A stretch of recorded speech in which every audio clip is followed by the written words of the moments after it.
మీకు అందరికీ తెలుసు తెలంగాణ రాష్ట్రం ఏర్పడిన తర్వాత 10 సంవత్సరాలలో ఇచ్చిన ఏ నోటిఫికేషన్ కూడా ఇచ్చిన సమయానికి పరీక్షలు నిర్వహించిన సందర్భమే లేదు. దానికి కారణం ఏదైనా అయి ఉండొచ్చు, వాళ్ళ ఆలోచన విధానాలు ఏమైనా ఉండొచ్చు. కానీ తీరని నష్టం, యుక్త వయసులో ఉజ్వల భవిష్యత్తును ఆలోచన చేసి కోచింగ్ సెంటర్లలో తిరుగుతూ మధ్యతరగతి దిగువ తరగతి కుటుంబాలు తల్లిదండ్రులు కష్టపడి రూపాయి జమ చేసి ఇక్కడికి పంపిస్తే అమీర్పేట్ చౌరస్తాలను, దిల్సుఖ్ నగర్లను, అశోక్ నగర్లను వివిధ కోచింగ్ సెంటర్ల చుట్టూతో తిరుగుతూ సంవత్సరాల కొద్ది పరీక్షలు వాయిదా పడుతూ సంవత్సరాల తర్వాత పరీక్షలు నిర్వహిస్తే ఫలితాలు వచ్చే లోపల మీరు కష్టపడి చదివిన పరీక్షా కేంద్రాల్లో మీకు ఇచ్చిన ప్రశ్నపత్రాలు అంతకంటే ముందే జిరాక్స్ సెంటర్లలో పల్లి బఠానీల్లాగా అమ్మినప్పుడు ఆ విద్యార్థుల యొక్క బాధ, భావోద్వేగం మేము కళ్ళతో చూసినాం, అర్థం చేసుకున్నాం.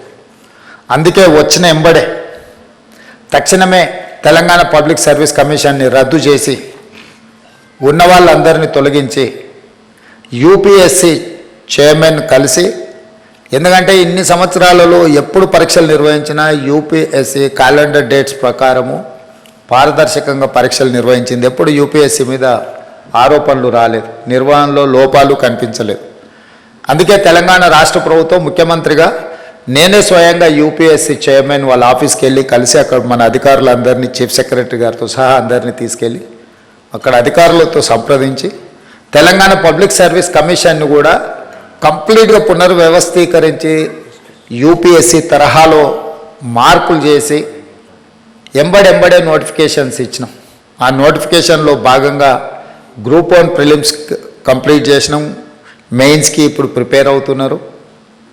నిన్నటి నుంచి డిఎస్సి పరీక్షలు నిర్వహించడం 11,000 పై పోస్టుల వాటి పరీక్షలు నిర్వహణ మొదలైంది.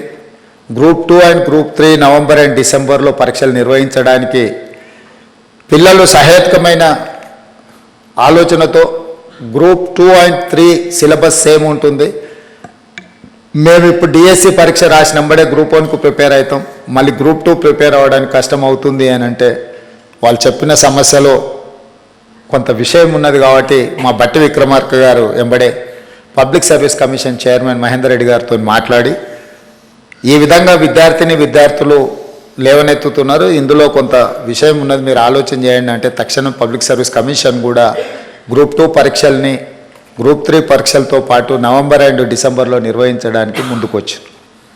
నేను ఎందుకు ఇవన్నీ మీతో పంచుకుంటున్నా అంటే ఇవాళ ఈ ఎగ్జామ్స్కి అంతా ప్రిపేర్ అవుతున్నదంతా మీ సహచరులు, మీ ఏజ్ గ్రూప్, లేకపోతే మీ బంధువులో, మీ ఫ్రెండ్సో, మీతో పాటు సేమ్ స్కూల్లో కాలేజీలో చదువుకున్న వాళ్ళు.